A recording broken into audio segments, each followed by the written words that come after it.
नमस्कार दोस्तों, स्वागत है आपका करंट अफेयर डीप डाइव में। आज की वीडियो में हम आज की महत्वपूर्ण करंट अफेयर्स जानेंगे जो यूपीएससी, एसएससी, आरआरबी और स्टेट पीसीएस परीक्षाओं के लिए बेहद महत्वपूर्ण है। बिल्कुल। और मुझे लगता है कि आज का जो हमारा ये सत्र है ये बहुत ही खास होने वाला है। हाँ, क्योंकि आज हम सिर्फ सतही बातें नहीं करेंगे। हमारा मिशन है 1 अप्रैल से 7 अप्रैल 2026 तक के जो सबसे महत्वपूर्ण स्रोत दस्तावेज हैं उनका गहराई से विश्लेषण करना। सही कहा। देखिए, एक प्रतियोगी परीक्षा के नजरिए से ये समझना बहुत जरूरी है कि घटनाओं के पीछे के कारण क्या हैं। तो चलिए बिना देर किए शुरू करते हैं। शुरुआत करते हैं 7 अप्रैल के महत्व से। इतिहास के पन्नों में दर्ज है कि 1948 में इसी दिन जिनेवा, स्विट्जरलैंड में वर्ल्ड हेल्थ ऑर्गेनाइजेशन यानी WHO की स्थापना हुई थी। जी, और इसी वजह से हम वर्ल्ड हेल्थ डे मनाते हैं। तो चलिए इसे विस्तार से समझते हैं। इस बार जो वर्ल्ड हेल्थ डे 2026 की थीम रखी गई है, together for health, stand with science, ये मुझे सिर्फ एक नारा नहीं लग रहा है। देखिए, ये सिर्फ एक नारा बिल्कुल नहीं है। अगर हम इसे ध्यान से देखें तो ये एक वैश्विक दिशा निर्देश है। मतलब भविष्य के लिए एक रास्ता। एकदम सही। और इसमें सबसे ज्यादा जोर जिस बात पर है वो है वन हेल्थ अप्रोच। ये परीक्षा के लिहाज से बहुत ही अहम विषय है। अच्छा, अगर मैं वन हेल्थ अप्रोच को एक उपमा के जरिए समझने की कोशिश करूं, क्या हम इसे एक ऐसे इकोसिस्टम के रूप में देख सकते हैं जहां इंसान, जानवर और पर्यावरण एक ही शरीर के अलग-अलग अंगों की तरह है? बिल्कुल, ये बहुत सटीक उदाहरण है। मतलब अगर एक अंग बीमार होगा तो पूरा शरीर ही प्रभावित होगा, है ना? जी हाँ। यहाँ सबसे दिलचस्प बात यह है कि ये दृष्टिकोण अब केवल किताबी नहीं रह गया है। वो कैसे?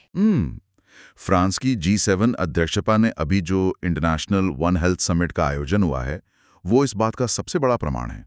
अच्छा, वैश्विक नीतियां अब पूरी तरह से साइंटिफिक कोलैबोरेशन पर केंद्रित हो रही हैं। वाकई ये बहुत महत्वपूर्ण है। खैर, वैश्विक डेटा से थोड़ा आगे बढ़ते हैं और स्थानीय स्तर पर डेटा प्रबंधन की बात करते हैं। मुझे तेलंगाना सरकार के भू-भारती पोर्टल के बारे में पढ़ने को मिला। ये डिजिटल गवर्नेंस के संदर्भ में एक बहुत बड़ी छलांग है। मतलब जमीन के रिकॉर्ड्स को लेकर। देखिए, इसमें हो क्या रहा है कि भूमि रिकॉर्ड, रजिस्ट्रेशन और म्यूटेशन, इन सबका एकीकरण किया जा रहा है। अच्छा, तो मतलब अब अलग-अलग दफ्तरों के चक्कर नहीं काटने पड़ेंगे? बिल्कुल नहीं। और इसका सबसे बड़ा फायदा यह है कि इससे जमीन से जुड़ी धोखाधड़ी काफी कम हो जाएगी। क्योंकि सारा डेटा एक ही जगह लिंक होगा। सही कहा। और परीक्षाओं के नजरिए से आपको ये याद रखना है कि ये तेलंगाना की पहल है जिसकी राजधानी हैदराबाद है। डिजिटल इंडिया और DIL-RMP जैसी योजनाओं के संदर्भ में इस पोर्टल के तकनीकी लाभ सीधे तौर पर पूछे जा सकते हैं। बिल्कुल। पोर्टल के जरिए जमीन के डेटा की बात तो समझ आ गई, लेकिन अब बात करते हैं समाज के डेटा की। हाँ। हम देख रहे हैं कि बिहार, कर्नाटक और तेलंगाना के बाद अब पंजाब में भी पहला कास्ट सोशियो इकोनॉमिक सर्वे शुरू हुआ है। ये एक महत्वपूर्ण सवाल खड़ा करता है प्रशासनिक स्तर पर। किस तरह का सवाल? यही कि जो वेलफेयर स्कीम्स हैं यानी कल्याणकारी योजनाएं वो सही लोगों तक कैसे पहुंचे। मतलब बिना डेटा के तो ये संभव ही नहीं है। एकदम सही बात है। देखिए, जब तक सरकार के पास सटीक आर्थिक, सामाजिक और शैक्षणिक डेटा नहीं होगा तब तक वो नीतियां कैसे बनाएगी। हाँ। इसी डेटा के आधार पर आरक्षण और सोशल जस्टिस की नीतियों को सही मायनों में टारगेटेड बनाया जा सकता है। अच्छा, मतलब जिससे सच में जरूरत है उसी तक मदद पहुंचेगी। बिल्कुल।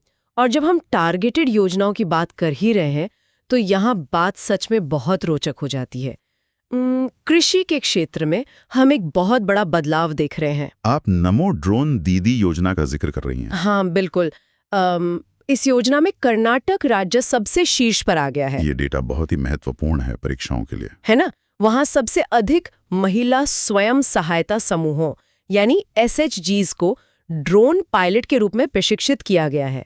ये तो कुछ ऐसा है जैसे पारंपरिक खेती को सीधे भविष्य की तकनीक से जोड़ देना, प्रिसिजन फार्मिंग की तरफ एक कदम, जहां ग्रामीण महिलाओं के हाथों में जॉयस्टिक है। आपने इसे बहुत अच्छी तरह से समझाया। देखिए, कृषि मंत्रालय की इस योजना का जो मुख्य लक्ष्य है वो 15,000 महिला SHGs को सशक्त करना है। मतलब एक तीर से दो निशाने। बिल्कुल। इसे हम विमेन एम्पावरमेंट और एग्रीटेक के संयोजन के एक बेहतरीन उदाहरण के तौर पर समझ सकते हैं। वाकई। तकनीक से अब थोड़ा पर्यावरण संतुलन की ओर चलते हैं। चंडीगढ़ में जो सुखना वाइल्ड लाइफ सेंचुरी है, सुखना लेक के पास, वो इन दिनों काफी चर्चा में है। हाँ, अपने इकोलॉजिकल रेस्टोरेशन के काम के लिए। मुझे ये थोड़ा हैरान करने वाला लगा।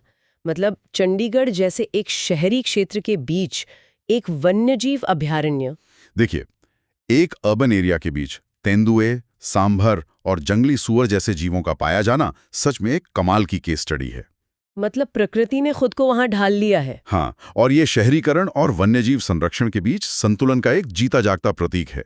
ये साबित करता है कि विकास और पर्यावरण एक साथ चल सकते हैं। बिल्कुल। पर्यावरण के बाद अब बात करते हैं युवा प्रतिभाओं के विकास की। 16वीं hockey India sub junior men's national championship का आयोजन हो रहा है। हाँ, और ये बिहार के राजगीर में हो रहा है। हाँ, ऐतिहासिक रूप से तो राजगीर को हम अलग तरह से जानते हैं। बिल्कुल, लेकिन अगर हम इसे व्यापक संदर्भ से जोड़ें तो राजगीर अब केवल एक ऐतिहासिक शहर नहीं रह गया है। अच्छा, तो अब ये क्या बन रहा है? ये तेजी से एक स्पोर्ट्स हब के रूप में उभर रहा है। ये बिहार राज्य की होस्टिंग कैपेसिटी और वहां हो रहे खेल ढांचे के विकास का एक बहुत स्पष्ट संकेत है। और परीक्षार्थियों को ये भी याद रखना चाहिए कि हॉकी इंडिया भारत की गवर्निंग बॉडी है। एकदम सही। खैर, बुनियादी ढांचे के विकास की बात हो रही है तो अर्थव्यवस्था का मजबूत होना भी बहुत जरूरी है। श्रीलंका का 2022 का वो भयंकर आर्थिक संकट तो सबको याद ही होगा। हाँ, जब उनका विदेशी मुद्रा भंडार पूरी तरह समाप्त हो गया था और देश डिफॉल्ट कर गया था। वाकई वो बहुत बुरा दौर था। लेकिन अब खबर है कि श्रीलंका ने विश्व बैंक के साथ 5 साल की एक नई साझेदारी की है। परीक्षा की दृष्टि से यहाँ ये समझना आवश्यक है कि ये साझेदारी क्यों अहम है। हाँ, क्योंकि IMF का बेलआउट तो पहले ही मिल चुका था ना। बिल्कुल। देखिए, IMF के बेलआउट के बाद अब विश्व बैंक वहाँ इंस्टीट्यूशनल रिफॉर्म्स और सोशल प्रोटेक्शन में मदद कर रहा है। अच्छा, मतलब संस्थागत सुधारों पर काम हो रहा है ताकि भविष्य में ऐसी स्थिति दोबारा ना आए। एकदम सटीक। और छात्रों को विश्व बैंक के स्टैटिक फैक्ट्स भी याद रखने होंगे। इसका मुख्यालय वॉशिंगटन DC में है और इसके अध्यक्ष अजय बंगा हैं। और श्रीलंका की राजधानियों का भी त्वरित उल्लेख कर ही देते हैं, श्री जयवर्धनेपुरा कोटे और कोलंबो। जी, ये बेसिक्स हमेशा क्लियर होने चाहिए। बिल्कुल। तो इस सब का क्या मतलब है? इसका मतलब है कि कभी-कभी मुश्किल हालात से या सही मौका मिलने पर असाधारण प्रतिभाएं सामने आती हैं। आप किस प्रतिभा की बात कर रही हैं? 11 वर्षीय भारतीय मूल की बोधना शिवानंदन की। उनकी कहानी सच में प्रेरक है। ओहो, चेस प्लेयर बोधना, बिल्कुल। हाँ, 2020 के लॉकडाउन में एक फेंके जाने वाले पुराने चेस बोर्ड से उन्होंने शुरुआत की थी और आज वो इंग्लैंड की नंबर 1 महिला चेस प्लेयर बन गई हैं। उनकी फाइडे रैंक अब 72 हो गई है। यह एक असाधारण उपलब्धि है। वाकई। और मैंने पढ़ा कि उन्होंने 25 वर्षीय 4 बार की चैंपियन लान याओ को हराया है। जी, और इसी के साथ वह किसी भी ग्रैंड मास्टर को हराने वाली सबसे कम उम्र की महिला खिलाड़ी बन गई हैं। ये तथ्य बेहद महत्वपूर्ण है। बिल्कुल।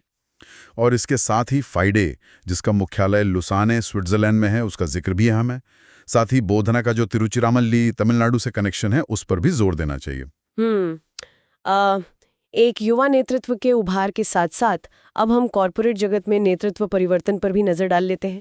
सेल के नए नेतृत्व की बात कर रही हैं? हाँ, steel authority of India limited यानी सेल के CMD अमरेंदु प्रकाश ने 1 अप्रैल 2026 से इस्तीफा दे दिया है। देखिए, एक महारत्न PSU होने के नाते ये नियुक्ति बहुत महत्वपूर्ण है। और ये सीधे इस्पात मंत्रालय के अंतर्गत आता है ना? बिल्कुल। मिनिस्ट्री ऑफ स्टील के तहत अब अंतरिम CMD के रूप में कृष्ण कुमार सिंह को प्रभार दिया गया है। अच्छा, ये कब से कब तक के लिए है? ये प्रभार 2 अप्रैल से 1 जुलाई तक के लिए है। और स्थायी पद के लिए अशोक कुमार पांडा की सिफारिश की गई है। तथ्यों को स्पष्ट रूप से याद रखना जरूरी है। हाँ, नेतृत्व और आदर्शों के इसी विषय को आगे बढ़ाते हुए एक नई पुस्तक की चर्चा करते हैं। पुस्तक का नाम है सब पर राम तपस्वी राजा। परीक्षा में पुस्तकों और लेखकों के सेक्शन के लिए ये सच में एक अहम बिंदु है। हाँ, इसके लेखक आशुतोष अग्निहोत्री हैं। और एक और महत्वपूर्ण तथ्य ये है कि इस पुस्तक का विमोचन मणिपुर के राज्यपाल अजय कुमार भल्ला द्वारा किया गया है। जी। यह पुस्तक भगवान राम के जीवन और उनके आदर्शों पर केंद्रित है। बिल्कुल। और आखिर में अब हम दक्षिण एशियाई फुटबॉल की दुनिया में चलते हैं, जहां AASF यानी south eastern football federation under twenty championship 2026 का फाइनल हुआ है। और इसका विजेता बांग्लादेश रहा है। हाँ, लेकिन इतने तनावपूर्ण क्षेत्र में इस तरह के टूर्नामेंट का क्या महत्व है? देखिए, इसे क्षेत्रीय खेल कूटनीति कहते हैं। इसके सदस्य देशों की बात करें तो भारत, पाकिस्तान, बांग्लादेश, श्रीलंका, नेपाल, भूटान और मालदीव शामिल हैं। अच्छा। ये देशों के बीच आपसी संबंध सुधारने का एक बहुत अच्छा माध्यम है। बिल्कुल।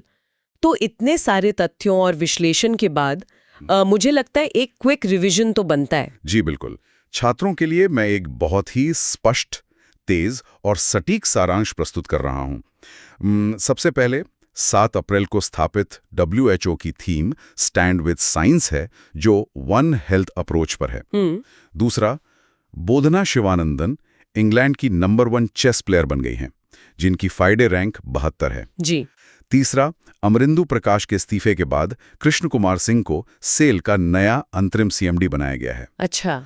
चौथा, नमो ड्रोन दीदी योजना में महिला SHGs को प्रशिक्षित करने में कर्नाटक शीर्ष पर है। पांचवां, संस्थागत सुधारों के लिए वर्ल्ड बैंक और श्रीलंका की 5 साल की साझेदारी हुई है। बिल्कुल।